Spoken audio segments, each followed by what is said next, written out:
আসসালামু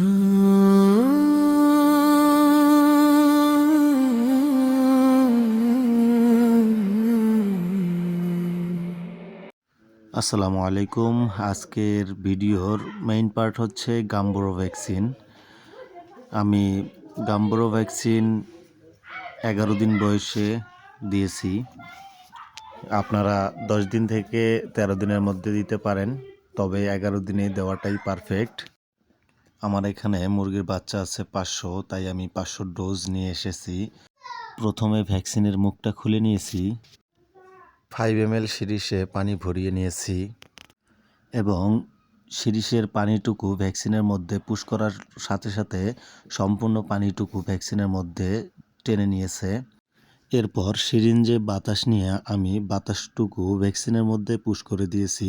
তার ফলে আমার যতটুকু ভ্যাকসিন রয়েছে সম্পূর্ণ ভ্যাকসিন আমার সিরিজের মধ্যে চলে আসছে অটোমেটিক্যালি। আপনারা এই পদ্ধতিগুলো অবলম্বন করবেন, না হয় সম্পূর্ণ ভ্যাকসিনের পানিটুকু উঠাইতে পারবেন না।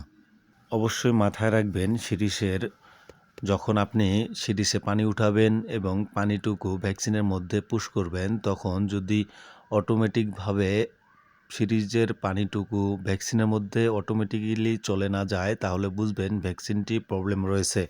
আর যদি ভ্যাকসিনের মধ্যে অটোমেটিক্যালি শুষে নেয়, তাহলে বুঝবেন আপনার ভ্যাকসিনটি ভালো আছে। এই ভিডিওর পাশাপাশি অন্য কোনো প্রশ্ন থাকলে অবশ্যই কমেন্টে জানাবেন, উত্তর দেওয়ার চেষ্টা করব। আর ভিডিওটি ভালো লাগলে অবশ্যই লাইক দিবেন এবং সাবস্ক্রাইব করে পাশে থাকবেন। ধন্যবাদ সবাইকে। আসসালামু আলাইকুম।